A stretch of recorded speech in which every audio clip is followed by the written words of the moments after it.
and let us all do we can to build a better future. Big tech, corporate media, a lot of corporations, they're going to start firing people. The recession, dare I say, let's go a little bit further, the depression is all too real. The system that we have built, it's falling apart. You know, let me make a correction. The system that the establishment has built is falling apart. It was always going to be an epic disaster. But of course, corporate media is going to give its little twist, its little spin on things. But it's not going to get easier for people. So many people are going to be losing their jobs. So many people are going to be out on the streets. Let's face it, the price of food is rising. The price of gasoline is rising. And what do our politicians do? Well, they're not going to do jack for us. They don't want to. You see, the politicians don't care if you're going to be starving. The politicians don't care if your loved ones don't have access to medicine. The politicians don't care if your kids don't go to school. The politicians don't care if you're drinking poison water. They don't care. They don't care. And recently, Morning Joe on MSNBC, recently did coverage on how the massive layoffs across corporate America will be impacting us all. Shout out again to Case Study QB, who is still wrongly being censored by Twitter. I think everything that's been happening to his account has been absolute BS. So please support Case Study QB. So let's hear what Morning Blow has to say. Mika, blink twice if you need help. In recent months, there have been large-scale layoffs for several corporate giants as recession fears swirl. And some of the more notable announcements come from tech companies such as Twitter, Snap, Amazon, Netflix, and Salesforce.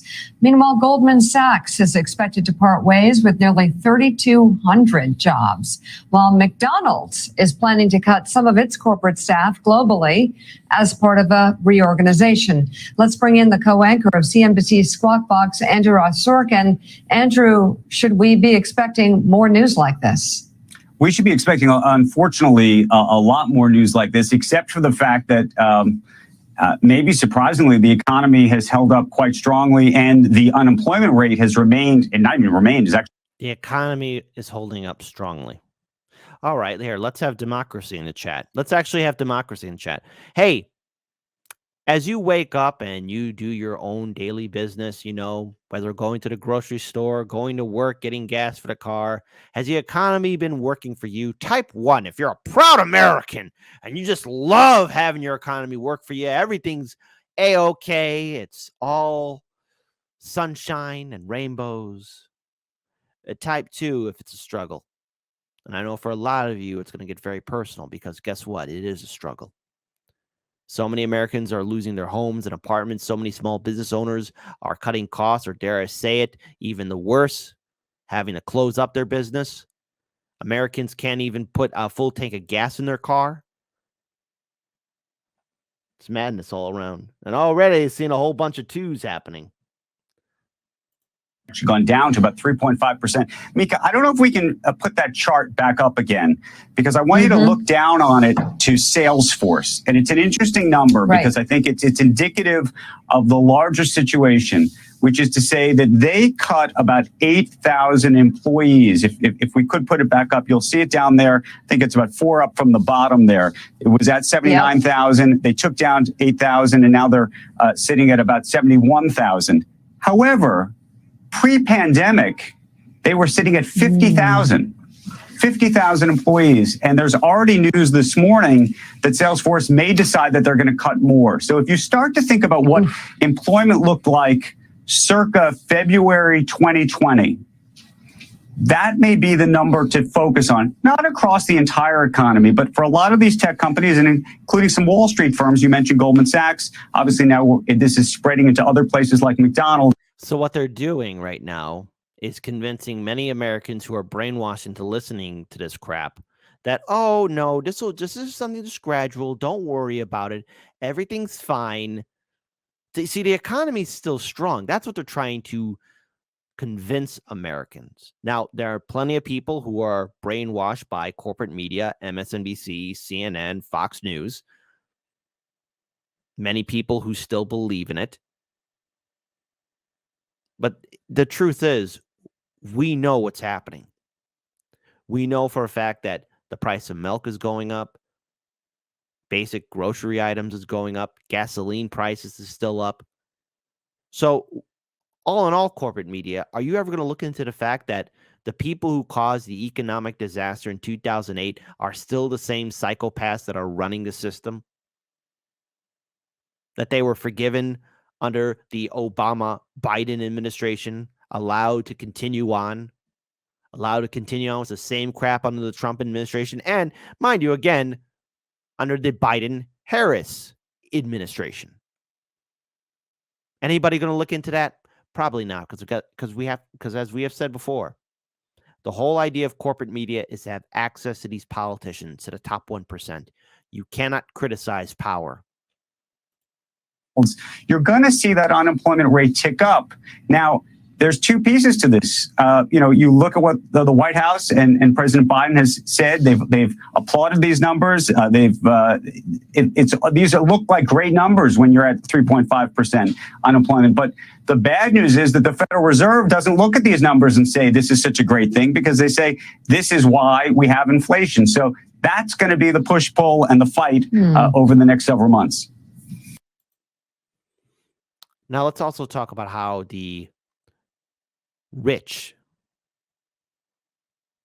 who are getting laid off, or the recession, RICHcession, as Case Study QB has written here, which I think is pretty hilarious, by the way. Shout out again to Case Study QB, who's wrongly being censored on Twitter, discussing the RICHcession as employees making over $200K a year get laid off. Right now. But anyway, let's move on to what you call RICHcession. What is?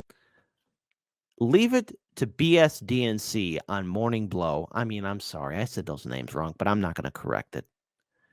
Listen to these jagoffs, these punks. Give a funny name to something that's all too real to working class Americans.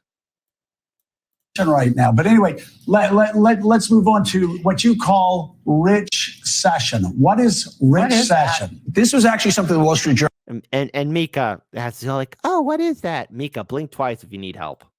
Session. What is RICHcession? This was actually something the Wall Street Journal did last week, and it's basically usually in a recession, and it looks like we're heading into one. It is the lower and middle income that take the biggest hit. You guys did this in your last series with Andrew Orr Sorkin. You're starting to see it because so many of the layoffs are coming from the big tech companies. The average salary at Meta is like $270,000. The average at Twitter is $230,000. Now, here's the thing about what's happening at Twitter and Facebook and these other larger social media groups, but also including large media outlets like BuzzFeed, the Washington Post, just to name a few. They're going to be laying off people. A lot of these large tech companies, they created jobs and positions that are almost like adult daycare. So if you ever want to raise your blood pressure, which I advise, if you do have high blood pressure risk, do not play that video or play those videos around relatives that do have high blood pressure, because many of these videos, and you'll find them on TikTok or Twitter or YouTube, they're usually titled Day in a Life Working at Twitter or YouTube or Google or something like that. And it's like adult daycare. Right. And these people, they have, and it's pretty ingenious how social media, these tech giants, keep people staying there, like make wonderful food, have a gym there so people don't want to leave or go home. But the thing is, these people don't even do any work. They don't. You ever wonder why Twitter and Facebook and YouTube have been running like crap for the past few years? It's because of jagoffs like that. But nonetheless, the playtime is over. And as for media outlets like BuzzFeed, for example, that were supported by a lot of venture capitalists, well, because the orange boogeyman's no longer around and there aren't many people who have Trump derangement syndrome that are going to BuzzFeed or outlets similar like it, because, they have to get their opinions verified and confirmed because they're talking about the orange spooky man. many of these journalists are also going to be laid off as well. A lot of these major media corporations, big tech, people are going to get fired. And I just find it funny that mainstream media is typing this out. Prepare for a RICHcession. First of all, something I don't need to prepare for. And second of all, for a word that doesn't even exist and is a true insult to many Americans that have been impacted by this recession/depression that we are in. Obviously, what I want to say to all those people in those higher positions, look, hey, I don't like to see people get fired. I don't.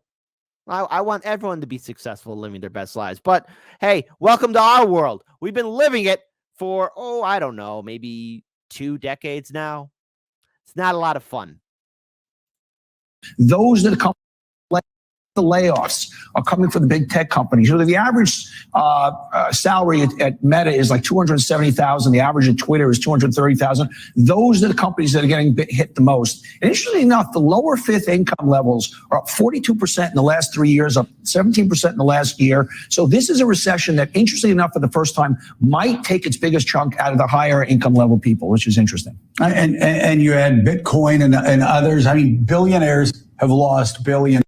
Yes, billionaires have lost billions. And, interesting enough about this recession that is taking place, what I find fascinating, what I really find fascinating is that, we are seeing people talk about it more as how it's going to impact our lives and how everything that we've been going through now in regards to this recession, this depression, nothing's being done to stop those that have allowed it to continue on. So I do want to pull up this video here because it's a response. It's another video in regards to how the Biden administration's plan is to fire 2 million people because labor has too much power. It'll be fun to see how the squad responds to this since they already betrayed the railroad workers. And so this is a video from Yahoo Finance. And again, this year, it's going to be the federal government versus employees. Weldon and Associate CEO David Weil says, what the Fed has told employers is that we're not going to stop until you fire 2 million people. So it's great that Amazon laid off 18,000 people for their purposes. If you're ready to yell at the TV, now's the time to do so, because I'm sure as hell pissed off. And again, shout out to this person, Brooke Hines. She found this right here, found this video. And this is, again, everything that I read here. The government wants people to be fired. Actually, so far in 2023, what's worked this year is what worked last year. International markets have actually held up better, which they did last year. Values held up better. The financials did fine today, relatively. It just continues to be valuation compression.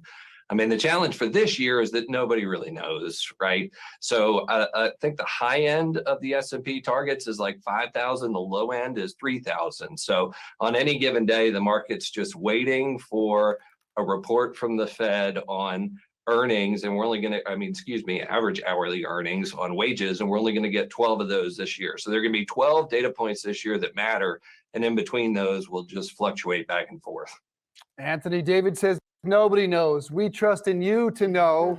Are we going to continue this type of action? What do you see as a potential low for the S&P?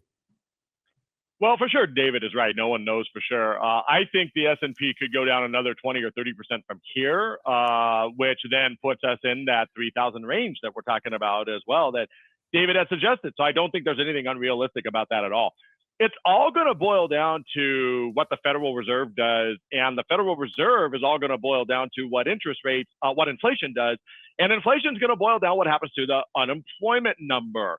It's the unemployment number right now that is keeping everything at bay. It's keeping inflation high. It's keeping the Federal Reserve on a very aggressive path. They've told us that they're going to keep raising rates.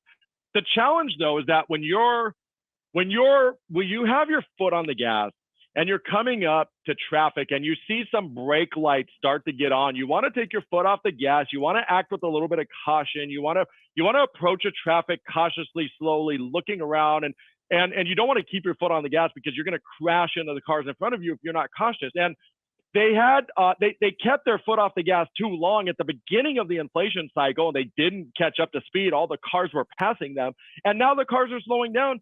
And as they're approaching, they're keeping their foot on the gas. I'm just afraid that they're going to drive this economy into a recession that's going to be much deeper, much longer than it needs to be. They need to ease off the gas and just look at what's happening with inflation. Inflation has already started to slow down, but they need to take a look at that, take a pause, to coast a little bit before continuing to press down on that gas pedal. David, how aggressive do you expect the Fed to be this year? And talking about Anthony's point, easing up a bit, when exactly do you expect that to actually happen? I mean, we got a big data point today that people glossed over, which was Bullard sort of softening a little bit, and he's been an ultra hawk. What freaks out the Fed is inflation, right? We topped out at the CPI at 9%. Now we're at 7%. But during that period of time, over the last 6 months, wage inflation's gone nowhere. So to get the average hourly earnings percentage down from 5% where it is today to 3% or less where they're comfortable is going to require 2 million people to lose their jobs, right? So the sooner, let me say it this way. Last year, it was the Fed versus the markets, right? They needed valuations to come down. They wanted equities to go down. They wanted bonds to go down. They wanted housing prices to go down. They got that. This year, it's going to be the Fed versus employers. And what the Fed has told employers is we're not going to stop until you fire 2 million people. Remember that. Federal government wants to fire 2 million people. Now, usually when they have a number like that, it's going to start going up and up and up and up and up. Because if that's the case, what's stopping them at 2 million? What's stopping them from going, oh, I don't know, start firing maybe 5 million, 10 million? Now, of course, it's all a game. And hey, everything's a number to these jagoffs. They're okay with sacrificing you and your family. Remember that. So it's great that Amazon laid off 18,000 for their purposes, but we got a long way to go. So there's going to be a whole lot more reductions in payrolls to try and force that wage number down. And based upon the jolts yesterday, we still have 10.5 million jobs available for 6 million people unemployed. So that's why the Fed feels like they've got to be tighter for longer. But I think one more quarter in rate hikes, and we should be done, because if this isn't evidence for you, and I'm going to actually give the final note to Scroogle, who writes, yep, this country is for the rich, by the rich. And that's all it is. Catlin Cat Bless, you're right. Wow, this is sickening. Now, a lot of people, more people, be prepared to see more videos of people getting fired. Look, I want 2023 to be a successful year for us all, but it's going to keep on getting worse. It's going to keep on falling apart. And they're okay with you being poor, you being destitute. You will own nothing and be happy. And that's what the establishment wants to train you to think.